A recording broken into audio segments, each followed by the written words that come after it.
What I did. I got this deal, I outbid all these other firms. And he's going on and on, just reveling in his victory. But as he's talking, I'm sitting there, and I'm thinking, I don't care. It was one of those moments that crystallized for me that I was in the wrong place. The excitement that Dave had, the joy he found in his work, it was absent in me. I wasn't in love with what I was doing. I wasn't excited about it. The fire wasn't there, and it became so glaringly obvious at that moment. I was chasing something that wasn't truly mine. And this is where the second principle of living an asymmetric life comes in: do your thing. Not someone else's thing. Not what society tells you is success. Not what your parents might expect. Do your thing, the thing that sets your soul on fire.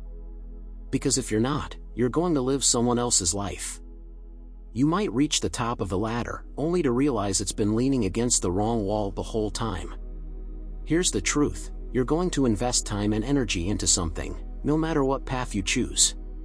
If it's not aligned with your passion, that investment becomes a slow drain on your spirit.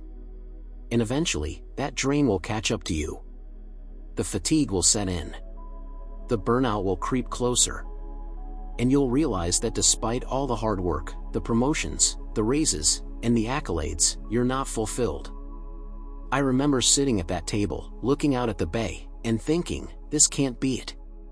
But the most insidious part of it is that success on someone else's terms can feel a lot like real success. It can fool you into thinking you're on the right path because people around you are congratulating you. They're admiring you. But deep down, you know something is missing. So ask yourself, what is your thing? What do you want to suffer for? Because, remember, as I said earlier, life is suffering either way. So pick something worth suffering for. Pick the thing that, even on the hardest days, even when you're exhausted, still feels meaningful. The thing that, when you succeed, it lights you up inside, not just in the eyes of others. But how do you know what your thing is? It's not always clear. And for many of us, we've spent years chasing goals that aren't our own.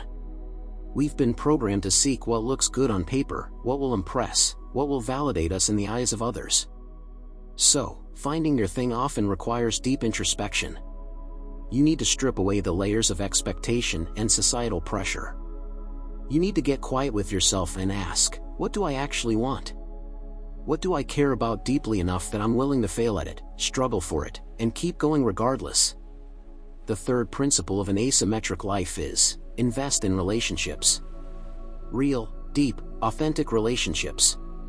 Because here's the thing, no matter how successful you become, no matter how much money you make or how many accolades you accumulate, life is ultimately about connection. When I think back to that day, sitting in the conference room, the thing that stands out isn't the loss of money, it's the relationship with Joe. It's the way he tried to protect me, even though I'd lost half of his investment. It's the way he believed in me as a person, not just in my ability to make money for him. That's what real relationships do. They anchor you when things go wrong. They remind you of your worth when your self-esteem is shattered. They offer you grace when you've made mistakes.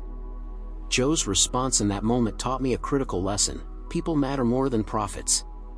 You can rebuild financial losses. You can recover from professional failures.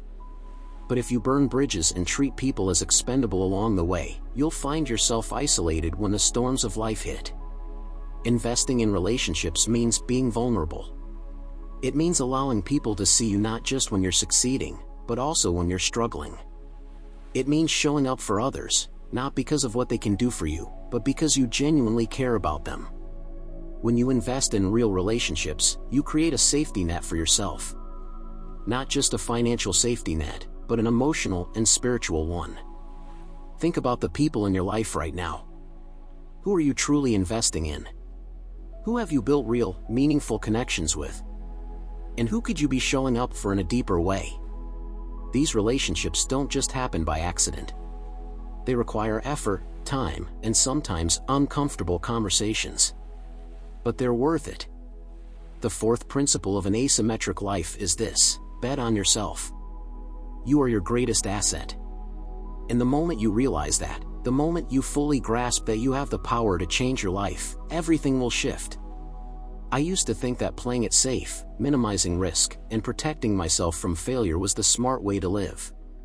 But over time, I realized that the greatest risk is not taking a risk at all. Playing small, living cautiously, that's how you end up with a life half-lived. So what does it mean to bet on yourself? It means trusting that you have the resilience to weather storms. It means believing that even if you fail, you'll learn something valuable and come back stronger. It means not waiting for permission from others to pursue your dreams. There's a saying that a ship in harbor is safe, but that's not what ships are built for.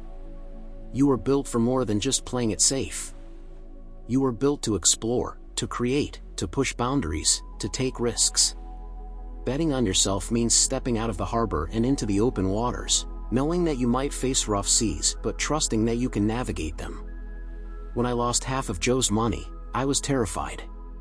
But that loss taught me one of the most valuable lessons of my life: you can survive failure. You can bounce back from it. In fact, you can use it as fuel to propel you forward. That experience forced me to reevaluate everything I thought I knew about investing, about business, and about myself. It was the catalyst for me to start living my life differently. I stopped playing small. I stopped trying to avoid failure at all costs. And I started betting on myself in a big way. And here's the kicker: when you bet on yourself, other people will start betting on you too. Confidence is contagious. When you walk into a room with the belief that you are capable of doing great things, others will sense that energy and they'll want to be a part of it. But it starts with you. You have to believe it first. So, here's the question I want to leave you with today: are you playing small? Are you playing not to lose, or are you playing to win? Are you doing hard things, betting on yourself, building meaningful relationships, and pursuing your thing? Or are you stuck in a life that feels safe but doesn't truly light you up? Because here's the truth: you have the power to change your life.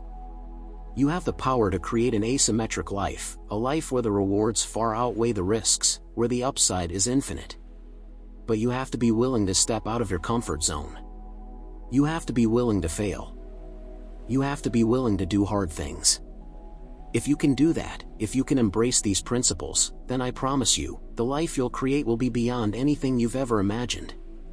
Conclusion: 20 years ago, I was sitting in that boardroom, terrified, shaking, and unsure of myself. But that moment, as painful as it was, became a turning point in my life. It forced me to confront my fears, to reevaluate how I was living, and to start making decisions based on courage rather than fear. And that's what I want for you.